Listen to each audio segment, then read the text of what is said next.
What? Bang!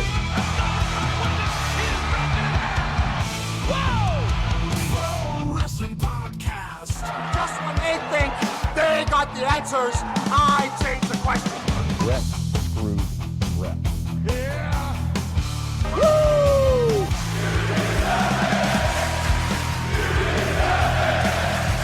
Who are you to doubt El Dan? Because this guy's a serious professional. Did he do it?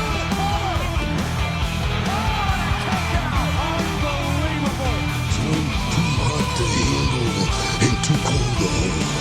And I am Macho King Savage.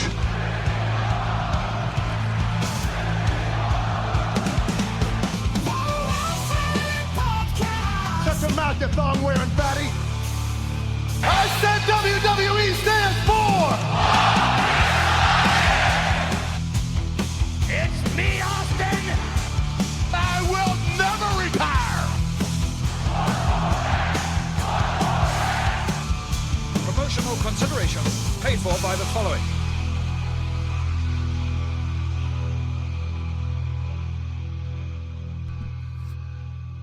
Hey, yo, Pro Wrestling Podcast listeners, welcome to the show where we don't sing it, we bring it. Help us out and click subscribe to show your support. Are you sick and tired of dropping $60 to $100 for the latest and greatest wrestling video game? Stop immediately. Go to Wrestler Unstoppable, available exclusively through Facebook. Create a wrestler, sign contracts, get into storylines, headline PLEs, even build your own corporation from the ground up, all included in Wrestler Unstoppable, available now to all Facebook users, totally free. If you want to become a member of the Pro Wrestling Podcast family and you want your name in the shoutouts like my good buddy John down in Texas, then pop over to our Patreon page at patreon.com/Pro Wrestling Podcast. Sign up today. Don't forget loyalty rewards. If you are a $15 a month contributor, you can host a show with myself. $7.50 a month, I'll enter you into a drawing to also host a live show with me, just like my buddy John down in Texas is doing right now. We're putting together a multiple part episode that will come out to Patreon exclusive members only. That's in the works. That'll be out shortly. Hello, everybody. Welcome to this episode of the Pro Wrestling Podcast. If you got questions, comments, something you want us to touch on in a future episode, give us a call, give us a shout. Pro Wrestling Sound Offline 267-642-1160, and we will get to those questions, comments, and concerns in a future episode. I don't know the last time that we had so much conversation about AAA, but tonight is the big night. AAA TripleMania 33, their version, I would say, of WrestleMania. I don't know that we have the level of importance on the card that we would have at a WrestleMania. There are several matches. 6 matches have been announced for the card so far. That doesn't mean other things can't be added, but at least in the short term, there are only 6 matches announced. The show kicks off at 9 o'clock tonight. I hope everybody gets a chance to check it out since it is totally free on their YouTube channel. Check it out, Lucha Libre AAA on YouTube. I have an alert set for myself so I could see the show tonight. I hope you get an opportunity. It should be a good show.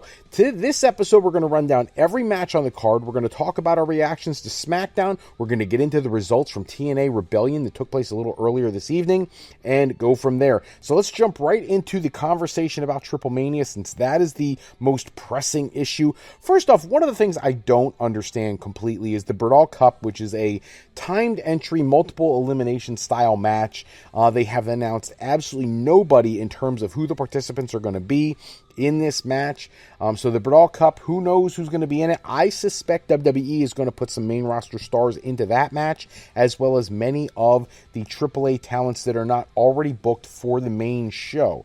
Who that's going to be, who knows? It could literally be anybody. When you go down their roster, and the other thing is, a lot of the guys in the main show could also show up in that match. I don't know if there's some kind of reward for winning that. Maybe you get a championship opportunity at some point, something like that. I don't know. I don't know enough about AAA. I'll concede the point. But at the same time, anytime you have one of these multiple entry, multiple elimination style matches, they do them in AEW. They essentially, the Royal Rumble is similar to that in WWE. Those are always a lot of fun. I hope they load that up, give a ton of talent, since there are only 5 other matches on the card. I don't know if that's WWE's influence, trying to keep the card shorter or whatnot, but with the show starting at 9 o'clock, I guess they want to get them in and out in about 2 hours, so that makes a lot of sense. So no idea who's going to win that. Can't even make a prediction about it. If I had to pick somebody, I would look at their roster and say, who do they have that is not on the show? I don't really know. They pretty much most of their mainstays, unless they were to surprise everybody and bring Alberto El Patron back, I can't really see anybody here that's missing who's a glaring omission from the roster. So we'll have to wait and see what goes on with that. No idea who's going to be in that match. The first match I want to talk about, the Reina de Reinas Championship, basically the Women's Championship for AAA. Flamer, Fabi Apache, Natalya. If you look at the different websites online, pretty much everybody is predicting that Natalya is going to walk out with the championship. Now, I would love to see Natalya get some kind of special opportunity, walk away with a championship she's never held, something outside of WWE. That would be wonderful. A lot like when she was going to the NWA during the Crockett Cup.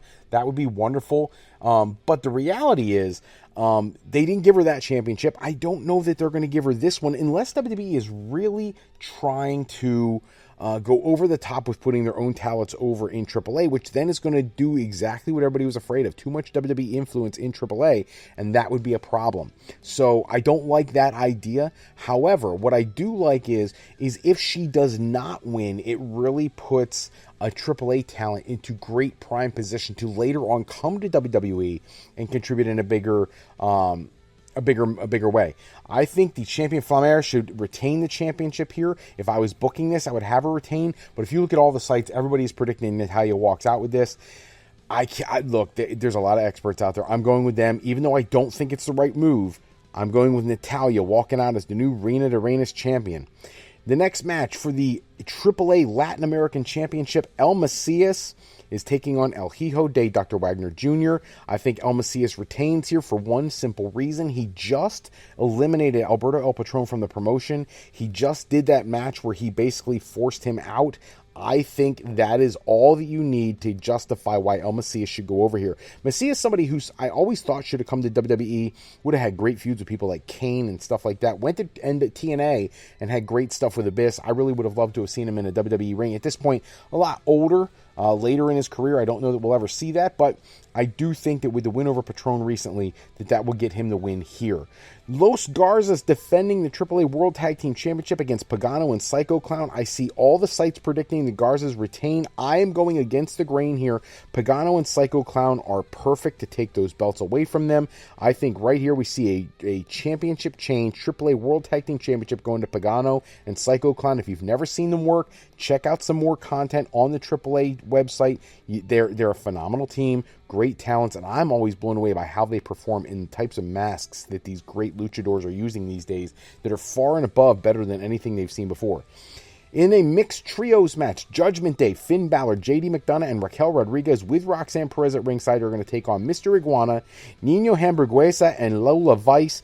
Look, I would love to say that Mr. Iguana is going to pick up the win here with his team. I don't think it's going to happen, which I think is a bad idea. If you really want to push Mr. Iguana, he is so over when he shows up on the main roster. You should do that, but nobody's beating the Judgment Day, certainly not when it's 4-on-3 and in this situation. Judgment Day takes the win here.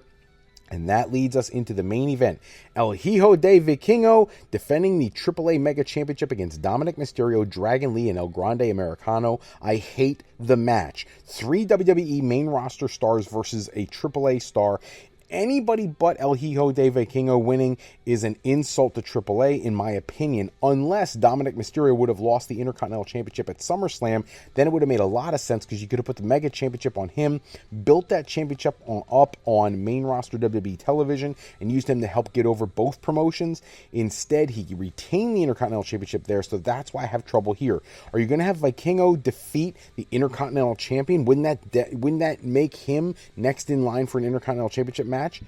I don't see WWE doing that. If you have him defeat Vikingo, doesn't that mean Vikingo should come to WWE and get a rematch? Maybe that's what they're shooting for.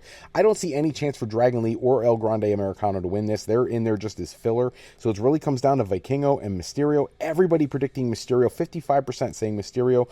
I don't want to see that. I want to see Vikingo win. If I'm booking this, Vikingo wins. But I am not going to go against the grain here. I think this one, everybody's got the same opinion I do. It makes Dom look amazing, and they're really building him, and he's doing great work right now. Dominic Mysterio takes the AAA Mega Championship tonight at TripleMania 33. Check it out, like I said, 9 o'clock tonight on their YouTube channel, Lucha Libre AAA. I will be tuned in. You should be too. Let's get into SmackDown last night. I'm going to be honest with you, colossally let down. I did not have a good time with SmackDown last night. There was too much. Look, okay, let's break down this way. Let's go chronologically. Opening the show with the MFT and Sami Zayn coming out. Not a great sell for me because, I love Sami Zayn is officially on SmackDown. That makes a lot of sense, especially since LA Knight is clearly now on Raw. It's almost like they made a trade, but they didn't announce it that way. If these roster divisions are supposed to be important, then they should have done that. I do love Sami following up, trying to chase the United States Championship. I hope he wins that at some point, loses it relatively quickly, so he can win a World Championship at Mania, which I think is something they should do.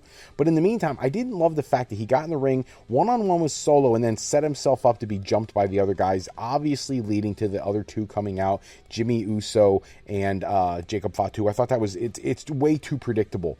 We need something less predictable than that. And we have no idea where Tama Tonga is. At some point, he's got to come back too, which is going to totally throw things out of whack. And I'm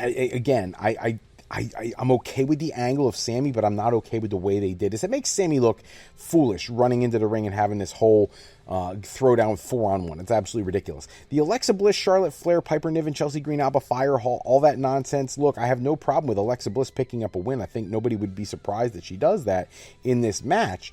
The issue I have is, you're kind of squashing Piper Niven, who's worth much more than what she's being put on television to mean. Chelsea Green and Alba Fire, also premium talents. They are not right now put in a position where they're legitimate threats to Alexa Bliss and Charlotte Flair. So this is filler. I get it. You have to do something like that between PLEs. But we do have a Paris show coming up. What are we going to do? A tag team championship match there where everybody already knows now they have no chance of winning. I think that's kind of a shame for their skill levels, but whatever. Alexa Bliss wins. There's still some follow up at the end. I guess that's to make her Secret Service Hervis go over in some way, shape, or form. I don't love it. I don't love what they're doing. And you want to talk about what I really don't like? Carmelo Hayes and The Miz taking down Fraxium. What an incredible fall from grace. Fraxium, the longest NXT Tag Team Champions in XYZ amount of time. They came in so hot, looked like they were going to win championships right away. They haven't done that, and now it's like they're just stuck in this meddling tag team division, which, look, I get it. It's a better tag team division than Raw has. But now you've injected Hayes and The Miz in the middle of it, adding yet another team to muddy the waters in that tag team division and pushing Fraxium down. Why did you bring them up to the roster if you weren't going to do something more substantial with them? They're just another team. At this point, they could be beaten by anybody. It doesn't make a lot of sense if they're going to lose to Carmelo and The Miz. The Miz coming back in, his second match back? Kind of ridiculous if you ask me. Unless you've got some huge plans for The Miz and Carmelo. Miz was mentioning about having 10 tag team championships. Maybe you're going to give him 11, have him do it with Carmelo to give Carmelo something to do until you make him a legitimate single star.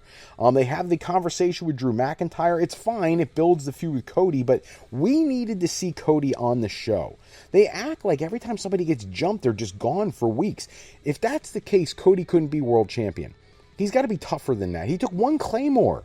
If we were at a pay-per-view match, he would take about 6 of them and still would kick out. So how does one Claymore take him out where he's not on the show the following week? To me, that's absolutely ridiculous.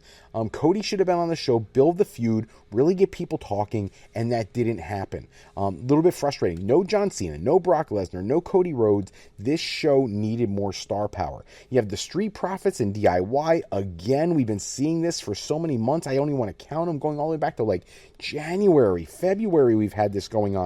And it's at the point of nausea at this point. I don't want to see it anymore. I'm over those guys. Street Profits win, whatever. I'll take it. I would have rather the MFT come out and attack both teams since they want the tag team championship so bad. Then we get into the main event. Sami Zayn, Jimmy Uso, Jacob Fatu versus the MFTs with Tama Tonga. I don't think anybody was surprised. I don't think it mattered who won this match. There's no championship on the line, and both of these teams can be beaten, pinned in multiple ways. The only person I don't want to see take a fall is Tama Tonga or Jacob Fatu. Tonga's not in the match, and Jacob Fatu's not going to take the fall. So no consequence here. No huge pop for the win. At least not from me. The show, lackluster at best. I mean, it's not terrible. It's better than things used to be way back in the day, but clearly they could have done a lot more, and we really were missing some star power.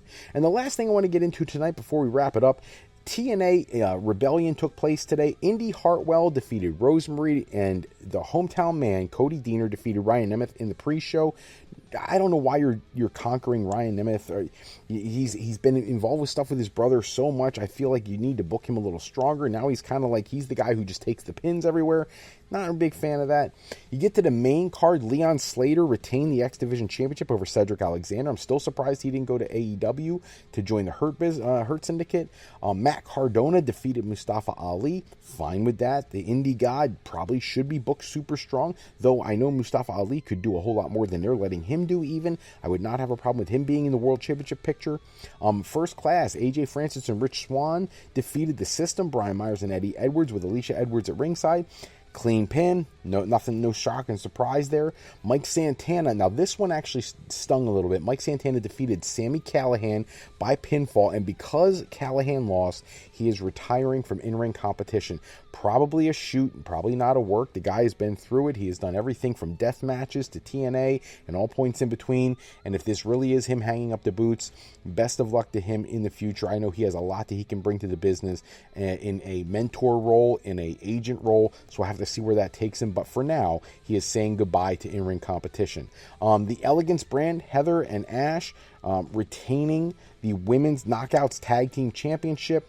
They beat The Inspiration, Cassie Lee and Jessica McKay. They defeated Fatal Influence, Fallon Henley and Jasmine Nix. And they defeated Lei Ying Lee and Zia Brookside with Masha Slamovich. So made a lot of sense. I don't think anybody was surprised there.